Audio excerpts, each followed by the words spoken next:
Bienvenue dans ce podcast dédié à l'écologie humaine, où sont mises en lumière les initiatives et réflexions qui retissent des liens, que ce soit entre humains ou entre ces derniers et le reste du vivant.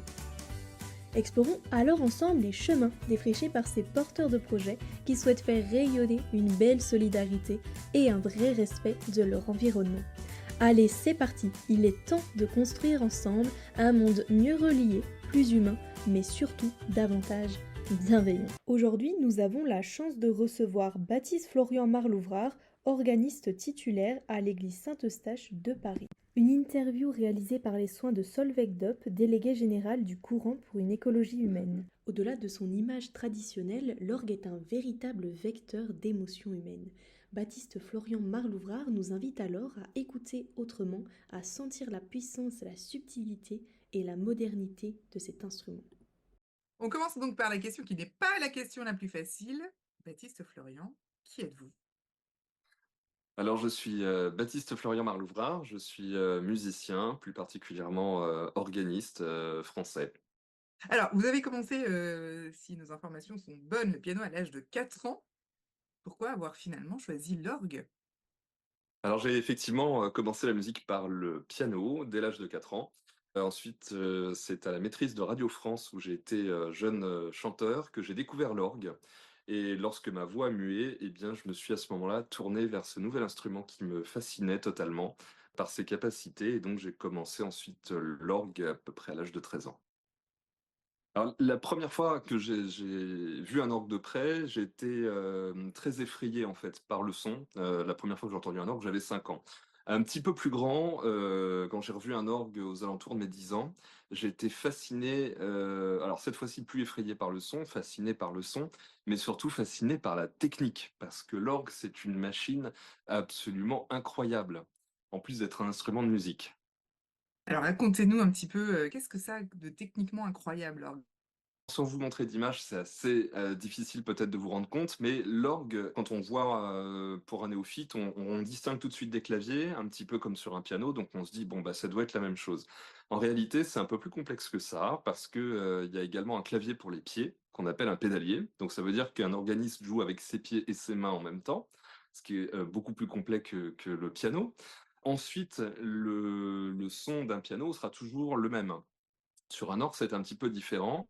Si vous voyez un organiste, jouer ou si vous voyez un orgue de près, vous verrez que généralement à côté des claviers, il y a des boutons, des manettes à tirer et ça correspond à des sonorités qui sont différentes et que l'organiste va combiner entre elles un petit peu comme un orchestre et donc il y a tout un travail déjà de recherche du son, en plus d'avoir, éventuellement plusieurs claviers superposés, hein, parfois 2, 3, 4, 5 claviers parfois et ce pédalier donc c'est absolument, complet, dans le fonctionnement de cet instrument.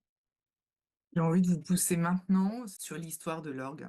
Quand l'orgue a émergé et qu'est-ce qui fait qu'en France, on ne trouve ça que dans les églises et est-ce que c'est partout pareil? Alors l'orgue, c'est toute une histoire, c'est absolument fascinant. À l'origine, c'est une machine qui s'appelle l'hydraule, qui a été inventée par un physicien grec 3 siècles avant notre ère et donc cette machine avait pour but de remplacer le souffle humain par un souffle mécanique. Donc en fait, ce physicien utilisait la pression hydraulique d'un courant d'eau, tout simplement, pour alimenter une pompe qui, elle, générait de l'air qui était mis sous pression et qui était envoyé dans des petites, flûtes en bois, sans intervention du souffle humain. Et par là même, il a inventé un système de tirettes qui permettait de sélectionner vers quelle ou quelle flûte l'air était envoyé. Et par là même, donc, il a inventé le clavier qu'on retrouve aussi sur le piano. L'orgue a ensuite connu beaucoup, beaucoup d'améliorations, beaucoup de développement. On a eu d'abord des orgues portatifs alors qu'on avait en bandoulière, on avait, le clavier qu'on jouait d'une main et puis de l'autre côté, on actionnait un petit soufflet. Ensuite, on a eu des instruments un petit peu plus conséquents qu'on a appelés des orgues positifs, donc ceux-là pouvaient être posés sur une table et il y avait donc une personne à l'arrière qui manœuvrait 2 petits soufflets et puis une personne à l'avant qui pouvait jouer sur le clavier. Suite à ça, il y a eu encore toujours plus de développement des instruments. On s'est petit à petit rapproché du grand orgue tel qu'on le connaît, mais l'orgue n'était pas du tout dans les églises, hein. Au départ, l'orgue était un instrument populaire qu'on trouvait, dans les foires, dans les fêtes, dans les cirques et c'est assez tardivement, c'est, à peu près à la Renaissance que l'orgue a commencé à entrer progressivement dans les églises pour doubler les voix. Parce que au lieu d'avoir plusieurs instrumentistes qui doublaient toutes les voix des chanteurs, il y avait un seul instrumentiste qui pouvait doubler toutes les voix. Donc il y avait un côté très pratique. Une fois que l'orgue a commencé à rentrer dans les églises, il fallait sonoriser des lieux qui étaient très très grands, des grandes cathédrales, donc on a commencé à construire des instruments de plus en plus grands. Au XVIIe siècle, au XVIIIe siècle, on commence à voir les premiers grands instruments, et au XIXe siècle, on va avoir des avancées technologiques, notamment un levier pneumatique qui va soulager tous les efforts de mécanique, ce qui fait que ça va ne plus donner de limite de taille, puisqu'avant on était limité au-delà d'une certaine taille d'instrument, l'instrument devenait trop dur à jouer, donc on n'aurait jamais pu les jouer. Et au XIXe siècle, ça explose complètement. Donc là, on a l'orgue de Notre-Dame de Paris, par exemple, l'orgue de Saint-Sulpice à Paris, et plein d'autres instruments. On a les plus grands instruments qui sont des monuments, hein. Il faut se rendre compte que c'est des instruments qui, les buffets en taille font un immeuble de 5 étages. On se rend pas compte comme ça quand on les voit de loin. Et parallèlement, donc, au XXe siècle, après, on va avoir l'ajout de l'électricité. Et dans d'autres régions du monde, l'orgue, lui, va trouver sa place parfois dans des lieux complètement étonnants. Dans les salles de concert, bon, là, c'est assez courant, je dirais.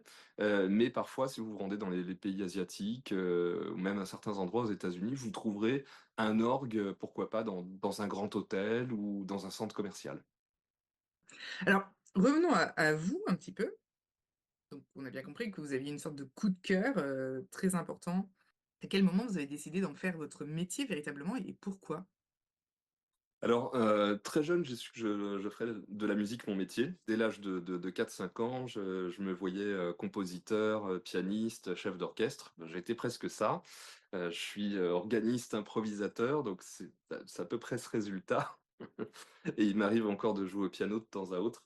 Donc ça, c'est une vocation qui est née très jeune. Ça a jamais été vraiment, une question. C'est simplement que dans mon parcours de musicien, je me suis orienté, qu'à un moment, voilà, il y a eu l'orgue qui synthétisait un petit peu tout ça.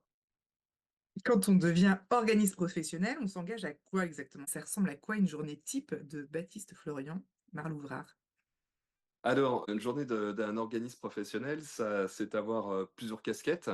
Ça peut être, de donner des cours. Alors personnellement, j'enseigne lors de masterclass, je n'enseigne pas en conservatoire. Surtout une grosse activité de concertiste, donc avec beaucoup de voyages à travers le monde. Bien évidemment, qui dit concert, dit répétition en amont. Donc c'est la découverte de nouveaux instruments. C'est aussi être, organiste titulaire éventuellement d'une tribune.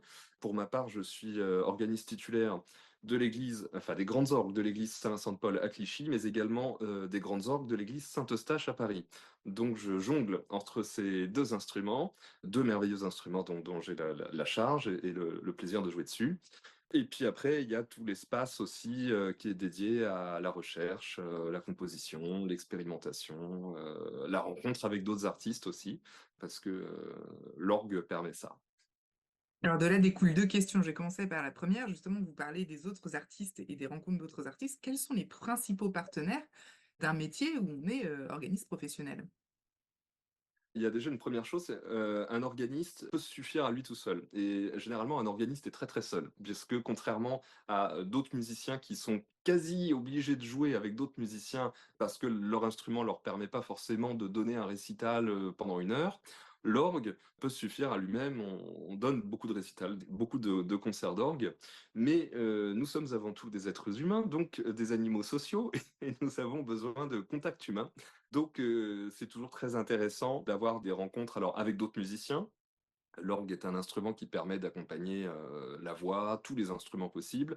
Ça permet de dialoguer avec un orchestre, avec un chœur, avec, plein de choses.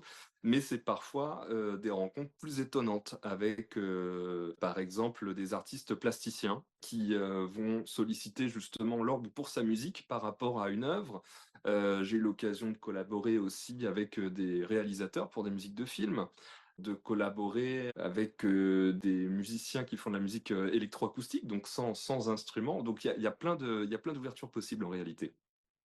Je pense aussi à tout l'aspect, technique, donc tous les partenaires, les facteurs d'or ou les choses comme ça. Je ne sais pas si vous avez au Oui, oui, quotidien, une relation avec eux, mais est-ce que vous pouvez nous parler aussi un petit oui, peu de ces oui, relations-là qui sont oui. particulières? Alors, lorsqu'on est organiste titulaire d'un instrument, on a le privilège de pouvoir jouer dessus, bien évidemment, mais on en a aussi quelque part la responsabilité. Un organiste titulaire, il est nommé par le curé d'une église, donc par délégation du pouvoir du curé. Donc il devient vraiment le référent de l'orgue et notamment de son entretien. Donc c'est aussi veiller à avoir un lien avec les facteurs d'orgue. Alors on va leur signaler un petit peu comme on emmènerait son auto chez le garagiste. On va lui signaler un petit peu tous les défauts qu'il y a sur l'orgue, sauf qu'on consigne ça de manière très précise. On va nous-mêmes parfois, sur les conseils d'un facteur d'orgue, devoir intervenir dans un instrument pour faire de très très menues réparations. En tout cas, effectivement, on discute avec les facteurs d'orgue. On est en lien aussi souvent avec les administrations, parce que les orgues souvent sont propriété des communes ou de l'État. Donc on a ce lien aussi effectivement avec le propriétaire de l'instrument. Donc on a beaucoup de partenaires effectivement. Et bien évidemment, quand on est organiste dans une église, par exemple, avec le curé de la paroisse, où là on a des liens assez réguliers puisque on accompagne aussi les offices religieux dans le cadre de nos fonctions. Est-ce que ça veut dire qu'il faut, qu'un organiste doit nécessairement avoir une, j'imagine au moins pas une allergie, à la croyance religieuse, mais du coup, au moins une religion? Est-ce que ça aide? Comment ça se passe de ce point de vue-là, effectivement? Alors, d'une manière générale, la pratique de l'orgue, c'est avant tout une pratique artistique, c'est une pratique musicale. Il n'y a pas de lien direct entre l'orgue et la religion.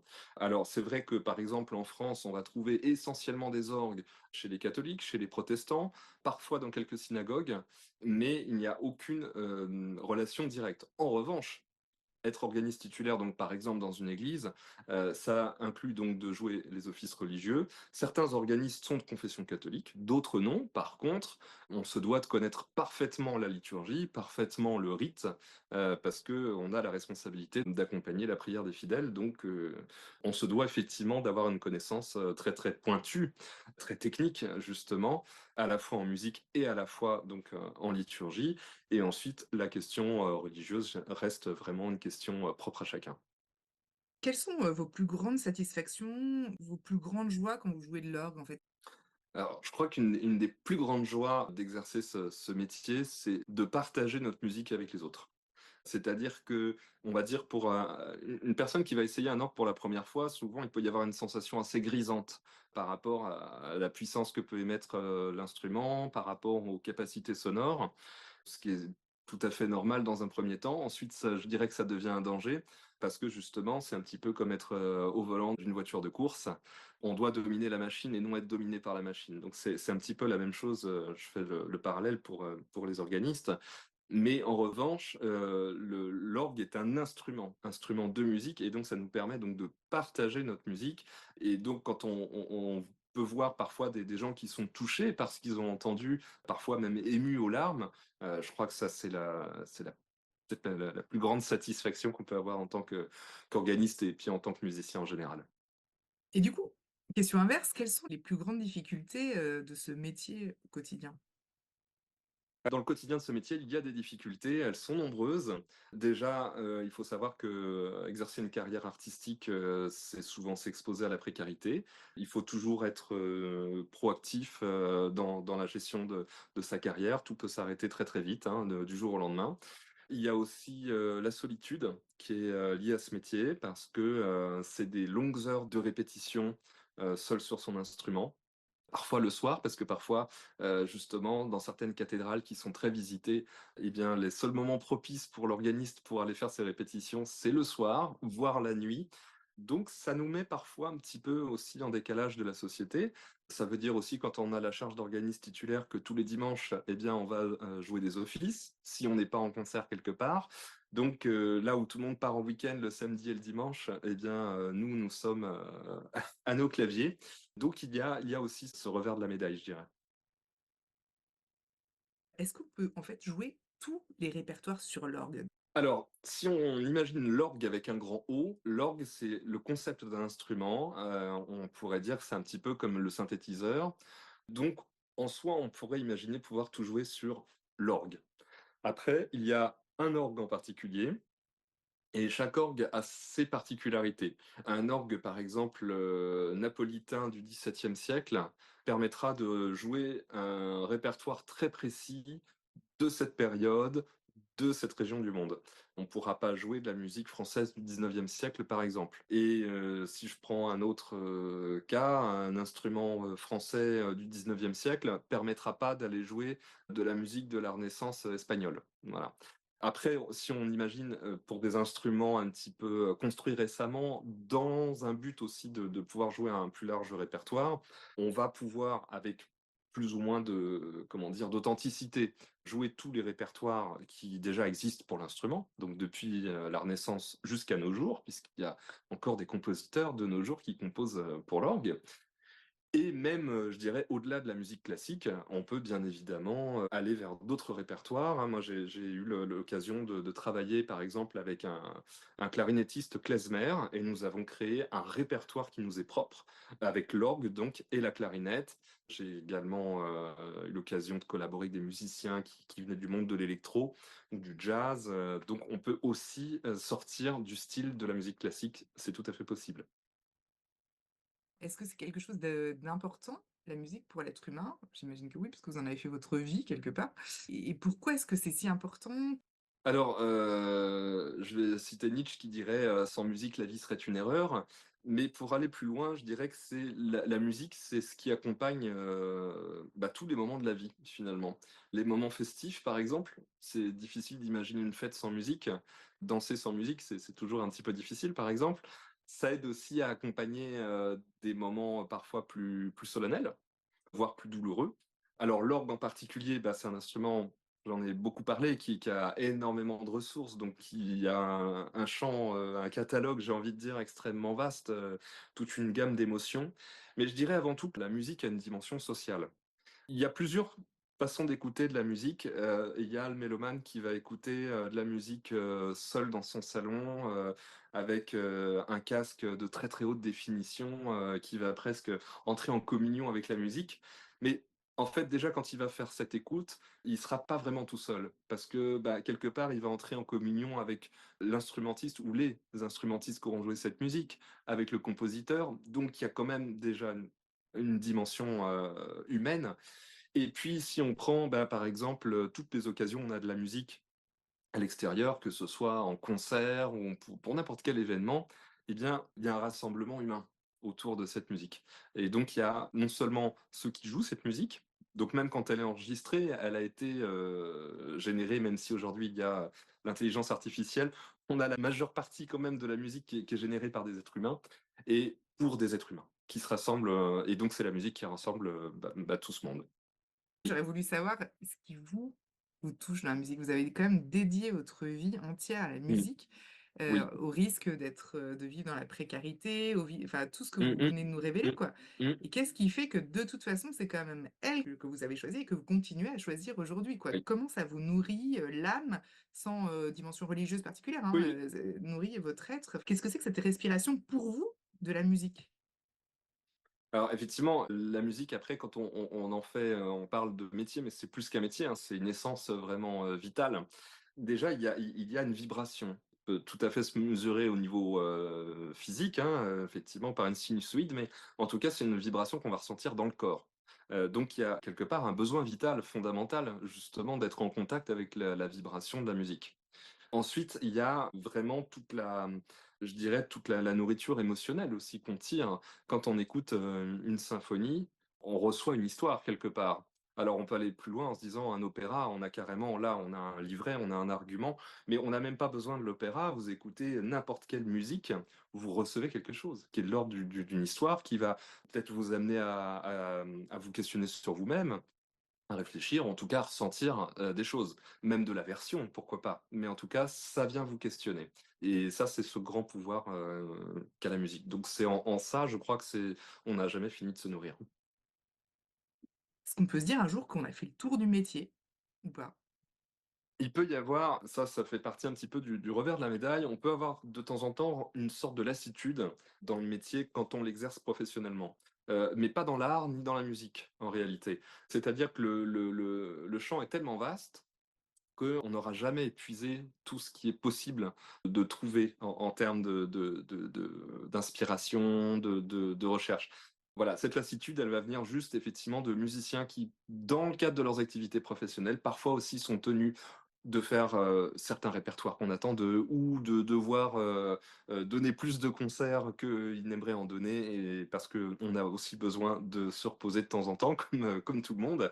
Mais en tout cas, il est impossible de se lasser de la musique. Avec un grand M, j'entends. Baptiste Florian, vous êtes extrêmement humble. Et du coup, je voudrais savoir comment faire comprendre à nos auditeurs quel est votre niveau et quelle est votre place au sein de...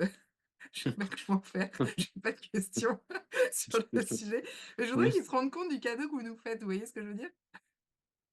Ouais, c'est toujours un petit peu difficile de mettre en avant son parcours, enfin en tout cas pour moi. Mais ce que je peux dire, c'est que à la fois j'ai la chance d'être organiste titulaire à Saint-Eustache et de donner des concerts dans le monde entier. Mais pour en arriver là, j'ai quand même passé déjà de nombreux concours, déjà plusieurs disciplines au Conservatoire de Paris. Après, ça a été une dizaine de concours internationaux que j'ai remportés patiemment les uns après les autres pour devenir organiste titulaire de Saint-Eustache, qui représente, avec Notre-Dame de Paris, c'est les deux plus grands instruments emblématiques connus dans le monde entier.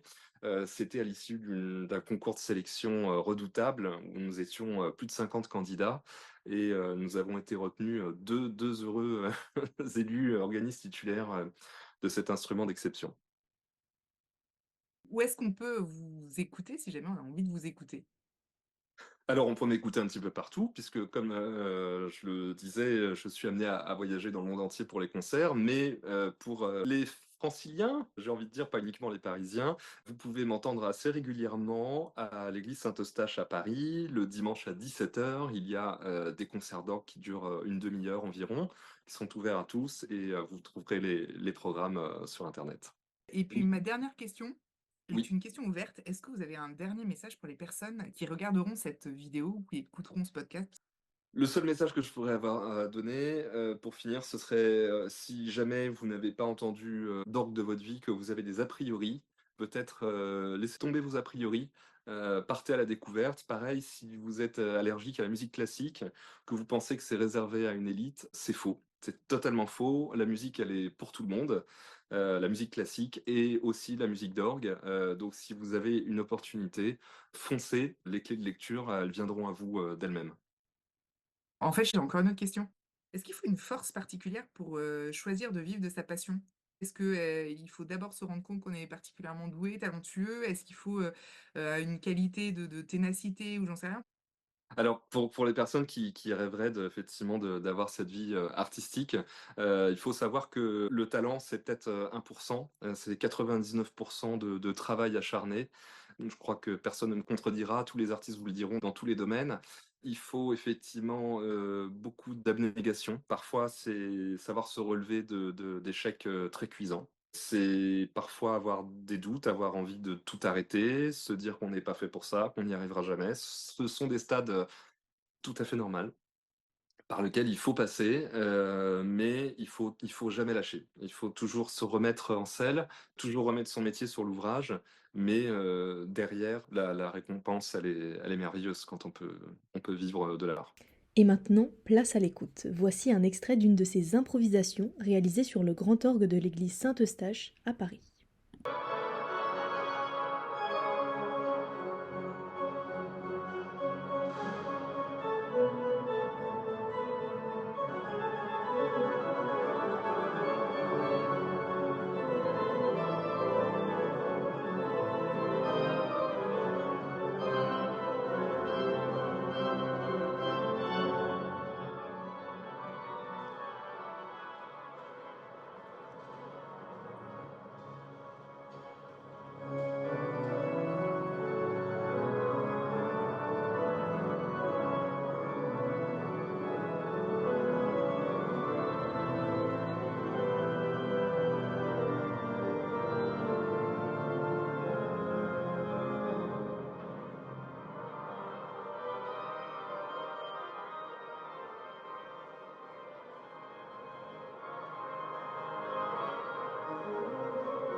Merci infiniment Baptiste Florian Marlouvra, vous avez réussi à nous emmener dans votre monde, nous montrer à quel point l'orgue était fascinant, vivant, mais surtout plein de surprises.